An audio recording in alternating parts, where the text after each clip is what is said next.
Hi everyone, Keith Pabian here. Today I want to talk about getting ready to start work on your winter season H-2B visa petitions for the 2026 to 2027 season.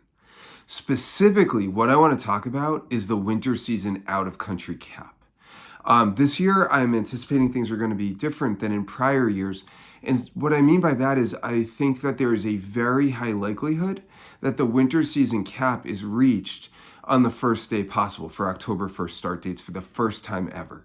All right, so let's take a step back for a second so you understand the issue. As you've heard me talk about endlessly, back in 1990, when H-2B visas were put into law, Congress put in an out-of-country limit called the H-2B visa cap.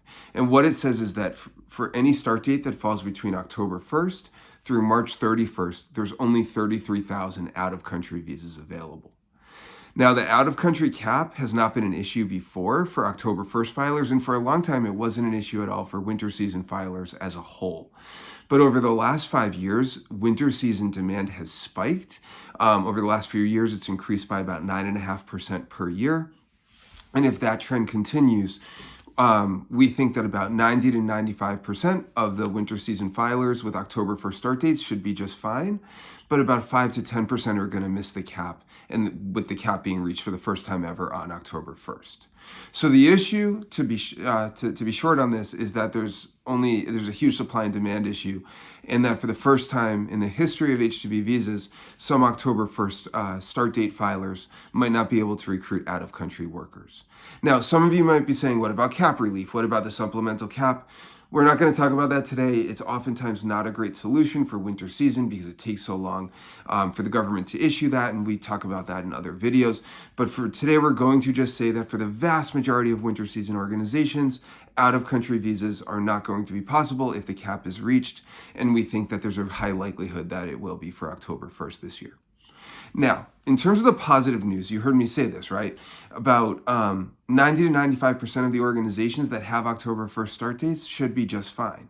But for that 5 to 10%, that really stinks, especially if you're trying to get returning workers back. So here's the plan that I've been telling clients as we're preparing you for next season. What I highly recommend doing is when we start work in mid-March, tell us what you want. If you want to do some out-of-country, that's great. If you want to do in-country, that's even better because we don't have to worry about this ridiculous cap. Remember, in-country workers don't count against that out-of-country limit, and there's unlimited in-country H-2B visas available. Now, going back to what I just said, when we start work, tell us what you want. In early July, a lottery is held for October 1st start dates and only for October 1st start dates.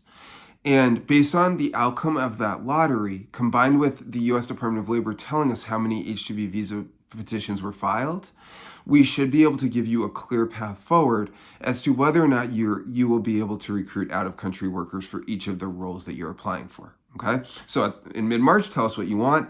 In July, you need to be paying a ton of attention. Be ready to understand what's going on. The really good news here is if you are one of the small numbers that we anticipate that might need to, that can't get out-of-country workers, you can take those spots and put them on an in-country petition. All right, so let's do a hypothetical. Let's say that you wanted 10 out-of-country servers. We can take those 10 out-of-country spots and put them on an in-country petition.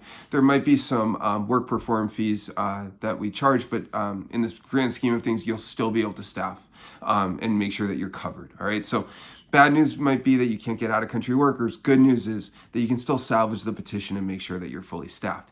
The key is being ready in July to make that pivot from out-of-country to in if need be. All right, so here's how you can be ready, and here's how you can do a good job with everything for this year. Number one, for all of Pabian Law clients, we offer you weekly phone calls for free. Please take us up on those. It really helps to control the chaos of all of the moving pieces, especially when we get to July. So as of July 1st, winter season friends, please take us up on these complimentary weekly calls. They help everything. And what I've found is some of the happiest clients, not coincidentally, do the weekly calls. Second of all, make sure you're communicating with us. The weekly calls help with that, but just in general, tell us where your questions are, tell us where your needs are, and make sure we understand what you need and what you want, and that you're communicating as we go. Number three, education is key. Make sure that you are attending our complimentary client-only webinars. Make sure that you're attending our client-only office hours Q&A. The more that you're reading our emails, the more that you're attending our webinars, the more that you're going to understand the situation and how you go about handling different things. That also goes into our staffing summit. That's open to clients and non-clients. This year, it's July 20th to 22nd in Portland, Maine, and I cannot stress enough, it is so important that you be there. Have at least one member of your organization there. It will pay massive dividends, both for this year and going forward, in understanding the landscape, understanding how clients handle things, and understanding ways to meet more in-country recruiting partners, because this goes to my last point. This year, the vast majority of you are going to be just fine, right? If our predictions are right, 90 to 95% of you are going to be able to recruit out-of-country workers. But if the demand keeps going up, and there's a really high likelihood that it does, because there's been so many shifts on the humanitarian landscape, so many workers are disappearing from the workforce, and I think that more and more organizations, especially winter season ones, because that's where so many of those workers are based, are going to be going into or expanding their H-2B programs. It's going to drive up demand. It's going to make it harder and harder year in and year out to get out-of-country workers. So friends, what I'm saying is the culture and the landscape are really changing here. We need to make sure that your department heads understand this, because they need to understand what they can get, who they cannot get each year, and how hard and what the hurdles and limitations might be. But we're definitely going through that culture shift here of going from a system where a lot of winter season organizations were always able to recruit whoever they wanted, and now to a situation where a lot of it is really dependent on supply and demand issues and national demand trends that are outside of your control.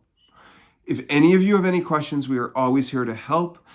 Please don't hesitate to reach out. If you're a non-client, you can learn more about us at paybeyondlaw.com. And if you are a client, I really hope that this was very helpful as we're getting started on your petitions for next season.